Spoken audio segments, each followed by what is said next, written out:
dites souvent que le Parti républicain est entièrement trumpisé. Mais Trump est-il une cause ou un symptôme? Le jour où il disparaît de la scène, son idéologie perdure-t-elle? Alors, cause ou symptôme? Je dirais catalyseur. Trump a été le premier, en 2015-2016, à lire les attentes des électeurs les plus conservateurs, et en particulier leur attente forte.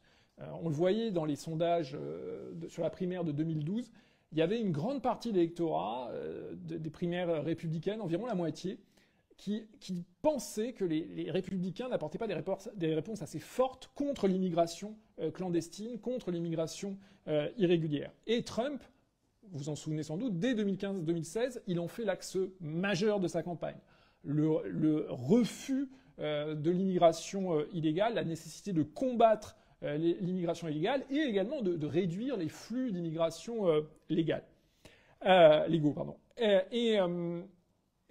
C'est par ce retour à ce qu'on appelle le nativisme, c'est-à-dire au refus de toute nouvelle immigration, et c'est aussi ce qu'il a mené une fois président, à une réduction très forte de l'immigration légale et un combat incarné par la construction si fameuse du mur sur la frontière américano-mexicaine, même si en fait ce mur était surtout constitué d'effets d'annonce, mais Trump a vraiment incarné ce nativisme qui a traversé l'histoire des États-Unis, ce refus de toute nouvelle immigration, et c'est aujourd'hui encore l'axe prioritaire de sa campagne.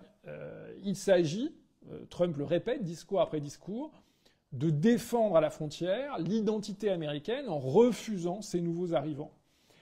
Et alors que jusqu'à Trump, le Parti républicain était un parti, ça peut surprendre, mais plutôt ouvert sur l'immigration. On se souvient des grandes régularisations de sans-papiers menées par Ronald Reagan dans les années 1980.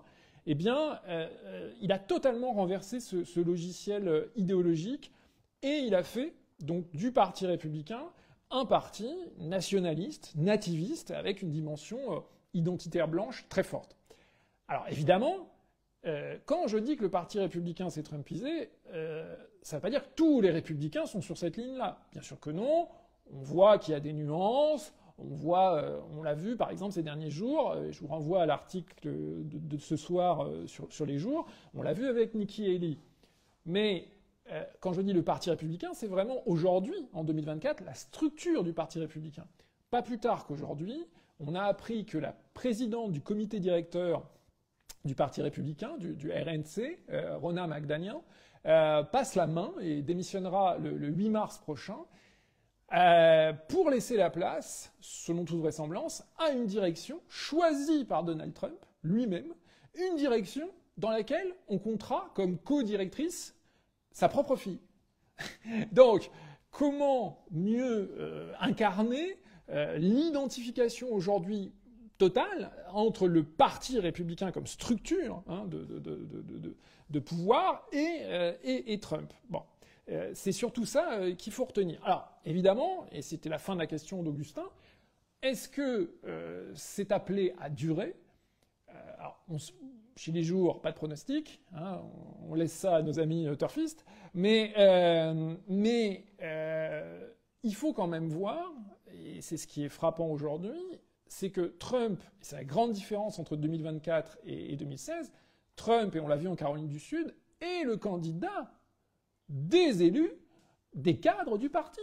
Alors qu'en 2016, c'est un outsider qui conquiert le parti de l'extérieur et qui doit d'ailleurs attendre très longtemps pour avoir, par exemple, son premier aliment de sénateur. On l'a oublié aujourd'hui, mais son premier aliment de sénateur, c'est le sénateur d'Alabama, Sessions, qui n'était pas le plus connu du lot et qui arrive quand même relativement tardivement, fin février 2016 dans mon souvenir, dans la campagne des primaires. Aujourd'hui, on a plus de la moitié du groupe républicain au Sénat qui a déjà apporté son soutien, et un soutien enthousiaste, à Donald Trump. Le parti est derrière lui, les élus sont derrière lui.